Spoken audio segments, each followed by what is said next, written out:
First, Mr. Dinesh Parekh will address us. And I think today we will have finally some time for questions as well, so please prepare some good questions. Thank you. Good evening, everybody. We had a lot of people yesterday. I thought I'd shock everybody and make people come over and see me in my dress. So, while we get ready, I'm Dinesh Parekh. I'm basically into information security consulting and advisory services. I have had the privilege and opportunity of having worked with for 2 years with Jharkhand Police as a cyber security advisor when they set up the CDRC.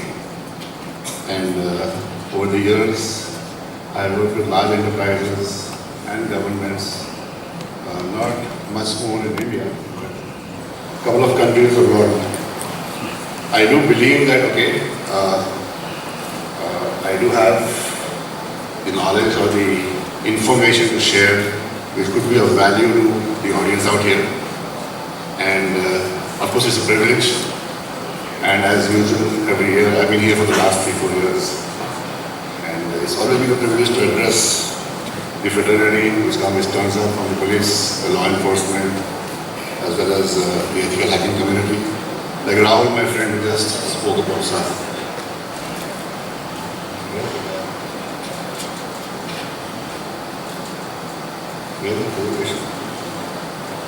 So while he sets it up, I'd just like to mention, just go ahead. So when he sets it up, I thought, frankly, I was sitting over there, Rahul was struggling with the laptop. I was thinking that Rahul was struggling. And I've given him my presentation, so I don't have to struggle. But it seems it happens. And this is usually, so you normally stand up and say, I will introduce myself. I'm not trying to waste my time or your time. While he's setting up, I'd just like to draw your attention to a few talks which happened today earlier, like Mr. Pradhan. He talked about, he asked the audience a question about, upcoming cloud services and stuff like that. And the audience was pretty silent on that. Nobody sort of said or acknowledged the fact that this is in the future. So I'd just like to add to what Mr. Pradhan said, that technology,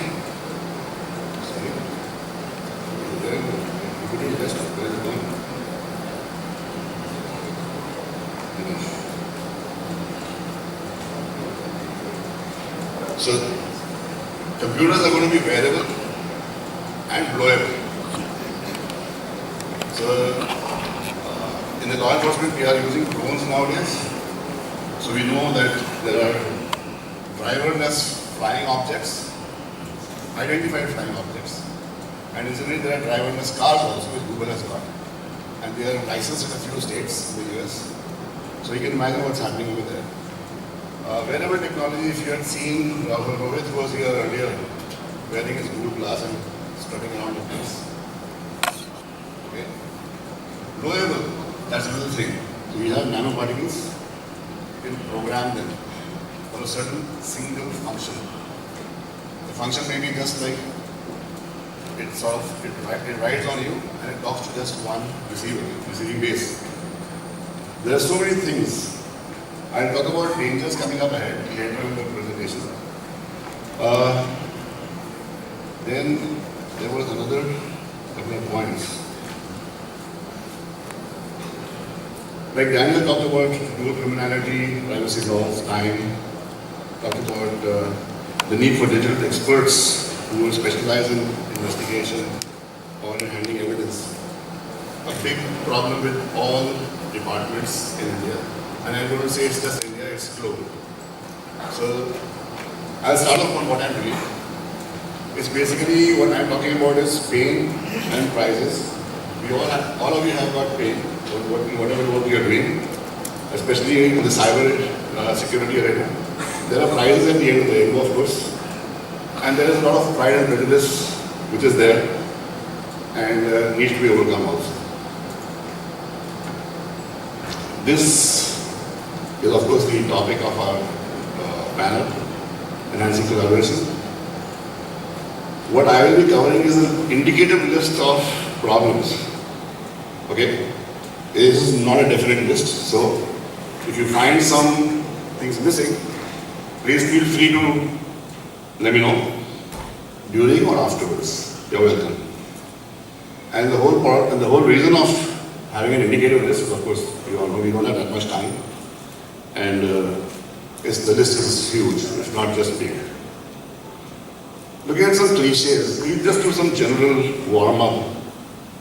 World is a global village. How many times have you heard that for the last 10, 15 years?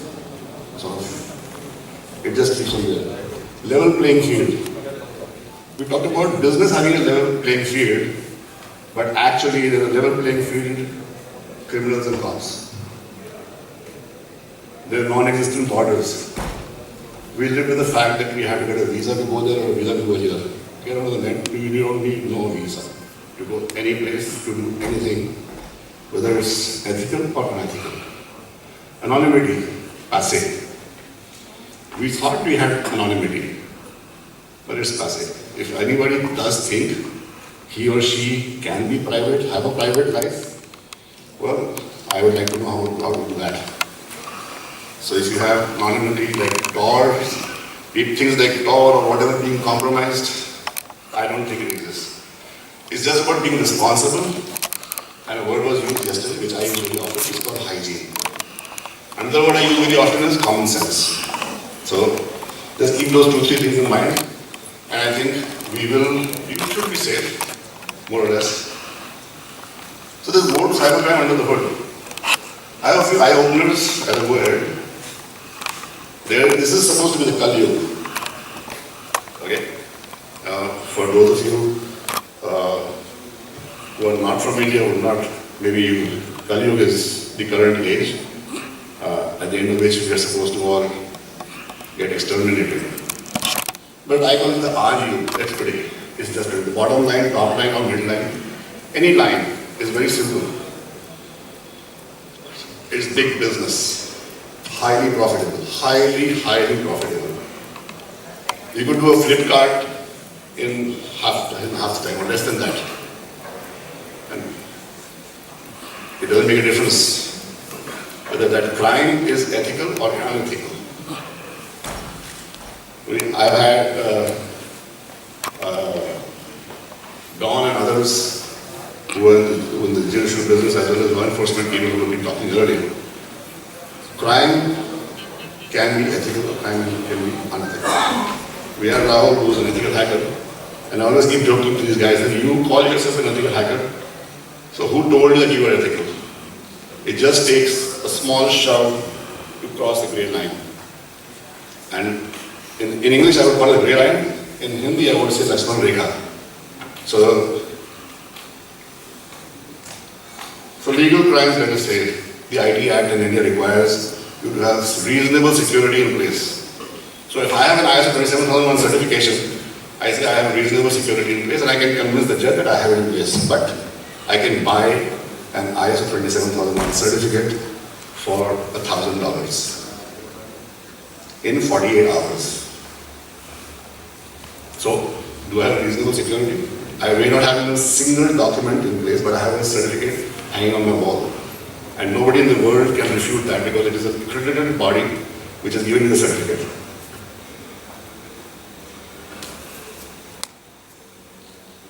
Then, we see all sort of disclosures coming out of the US. I don't see anything happening in our part of the world or in many other parts of the world. So is it what? What would you call it? Delusion? Abetment? Or shame? That if I am got hacked, why can't I make a disclosure? The point being that, okay, even if it's a government department which gets hacked, why can't I make a disclosure? A few years back, the CBI website was just defaced. They didn't do it up for 3 months. And from what I've heard is that there was discussions going on, who will do this? Or why did it happen? Come on, there is a reputation at stake. Of course, things have changed in the last 2-3 years, but what do you say about that? Complaints are dropped. There's an informal investigation. Again, who is to blame? with the law enforcement? Will you take the responsibility or not? Big questions. If I say, see, it's like if I start a fire and I come and tell you, so who know, and you say, okay, now we know how the fire started, so let's forget it. We know how the guy died, let's forget it. You don't do that. So if somebody has lost money, that money may not belong to him. He's a public listed company or a government department. The money doesn't belong to the guy who lost it.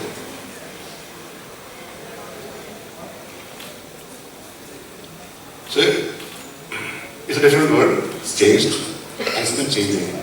It will keep changing until the day. It's like this dimension is such, everybody seems to understand it, nobody seems to know what it is. It's the old thing about 5 or 6 guys trying to tell you what the elephant looks like. The blind people, sorry. And are they giving kiss? Not at all. Another eye opener. It's not a good. See, I'm sort of on a different track right now. Because I say it's not a concern. It's not, I don't consider it going out exponentially. But it's concern because of stress disorders which are bound to come in for you guys.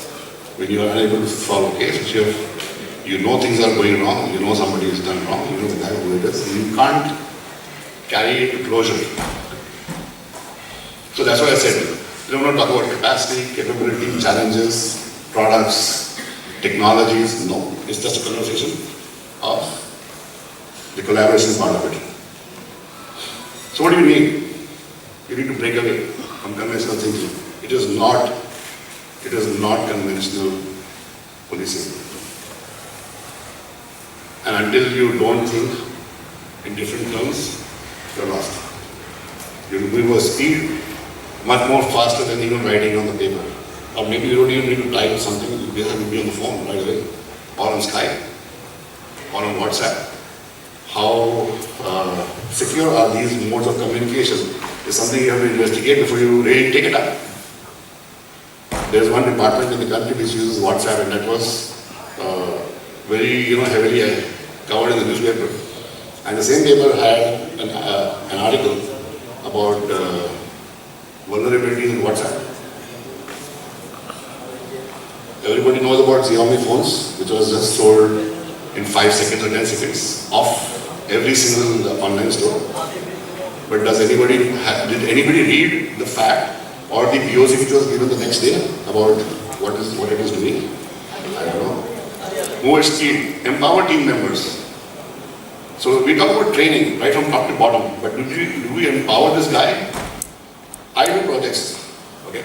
I'm leading a project, but I can't be at 10 minutes at the same time. So I always build a hierarchy right at the bottom. Even the guy who is just a delivery or a fresher, he or she is also empowered. Do this, don't ask me, don't wait for me. Accept the reality.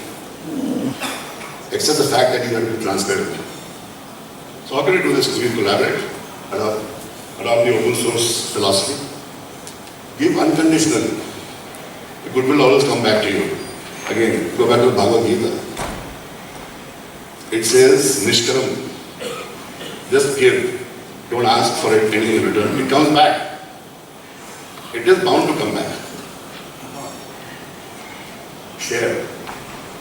Share your expertise. That's how every single guy, that's how, or anybody whom you've heard over here or who have in track 2, that is how every one of these guys has learned. They have not learned anything in the university. They have all learned in the school of hard knocks. Simple. And they are still learning, and they will keep learning. And I'm sure a lot of you also have been learning the same way. So you go to do a XYZ program for 5 days. You think in 5 days or 10 days you can become a hacker and know everything about the business? No, you can't. You wouldn't even know the first 10-20% of the whole business. So you do, you collaborate, you share, you benefit of course with all that, and you succeed. So I'll get back to the topic actually. This is just, I was doing a preamble. I'm already maybe out of time. So, okay, this is the pain. The ability to continue. All these have been talked about earlier. The lack of knowledge of modus operandi. Somebody got hacked and he didn't disclose. I'm not asking you to disclose what you lost. I'm not asking you to disclose how much money you have. I'm not asking you to disclose anything. Just disclose what happened and how it happened, that's all. What do you lose? It'll help 100 other people to understand what the modus operandi was, how did it happen. And the community can build up defenses, but no. MLAT, everybody talks about MLAT, yes, it's a very common thing to be used. Carrier pigeons were faster.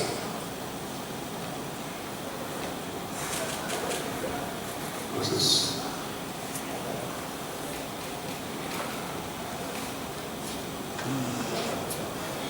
Global pain, too many stakeholders, every single country which is involved, every single law enforcement agency which is involved. The process is convoluted, long and frustrating, trained manpower. There's constraints on that. And finally, tone at the top. I want to do this, the boss says no. It happens in enterprise, it happens in government. The first thing in enterprise, when I go in, we ask for the information security policy to be signed by the director, and that is what takes the most time. So tone at the top, unless there is total buy-in and driving from the top manager, from the top boss, things don't move. And the biggest problem in LEA is that the transfer system. So you get transferred, you put in a new kind of initiative, things are going good, you get transferred. From my perspective, this is a normal cycle of a cybercrime investigation. You have the crime, you have a report, you identify the modus operandi, you start the investigation, you obtain the evidence, boom, you discover an IP address. Domestic, yes, you can do something, there's still hope. International, you stop the investigation, you file papers, you start doing that big shot. Nothing happens, go home. Nothing will happen. So you hit the roadblock and just go home. Why stress yourself? Yeah. Solution is collaboration. A central agency can act as a clearinghouse in the domestic state. And the directory of primary intermediary organizations or providers, the relationships with LEA and CERT across the world. You share advisories, crime information, profiles, modus operandi, whatever. And how can this work? It can work maybe this way. I don't say it's a solution, it's a thought. Many of the talks which I have heard talk about centralized crime control, cyber crime control agencies. There is one which was set up in Jharkhand, and we have the central thing coming up in Kochi, the Cyberdome. So Cyberdome, I would take it as an example today of an agency which can take that sort of responsibility, get the Indian LEA at least together, and if it doesn't work internationally, at least it works at home. Today there are 29 plus states, the UTs and all that. There are a number of different agencies in intelligence, domestic as well as foreign. Everybody does his own thing, nobody knows what the other guy is doing. So, yes, that's a price, single window communication, credibility established, judicial acceptability, quick resolution, and no more pain. But charity begins at home. So like I said, we put the system together for home, and then we can extend it. Cyberdome can bring all the states. A lot of states are here. Maybe you guys can just go back, sign a piece of paper and then go back. It would be a great thing. And like, there could be, we kind of talked about standard systems, how does it go, and when you have emergency requests and whatever. And people who can't communicate properly, we do know that English is not the first language for many many people in the force. It comes to a central agency, they refine what's written, they can do a much better job, things can come back faster. The pride and prejudice part of it is, okay, why should I share my information? Because this is what we are thinking right now. When you have, interdepartmental issues. It's my idea. And I would like to say it's not just the departmental, I would not say that, but that sort of exists even in private sector, forget the public sector. The medal is mine. I'm the one who should get the raise, not the guy. So this was to be a moment of glory. So at present, these are few who are working from the private sector. And of course, there are many other majors. Yeah. Sorry. So I was just the problem, cross-border crimes, non-availability of information, no proactive policing. The dangers, Internet of Things. Do all of you know about the Internet of Things? The concept? Everything is going to be connected. Your smart homes, your smart meters, your smart grid, your smart cars, your aeroplanes are smart, your check-in is smart. Everything is smart. We are the only duds who are around the place. We don't understand why it has become smart. And so we continue to wallow in our ignorance, feeling very nice about the whole thing. Dissatisfied young geeks, the easy availability of mild tools. Man, right from $5, $20, we can do whatever in the world. Easy availability of targets.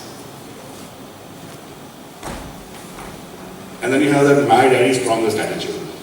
Nothing can hurt me, my daddy is the strongest. Now more dangers, logic bombs, data theft, this big list. Finally, a second is born every minute and will be born till infinity. And the fool will continue to be parted with money. So we have 419 scams, lottery scams in different variants which flourish till date. Every area, every police station has those guys who walk in and say, "Mera paisa go gaya." And nobody can get their money, whether it's black, white, or whatever. And they all add to the burden of the area by participating as victims or perpetrators.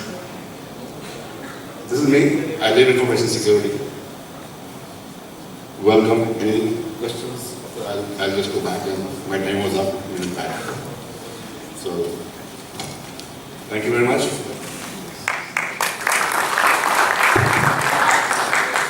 That was Mr. Dinesh Obareja, the renowned security evangelist. Next speaker is Mr. Ricky Rajkumar.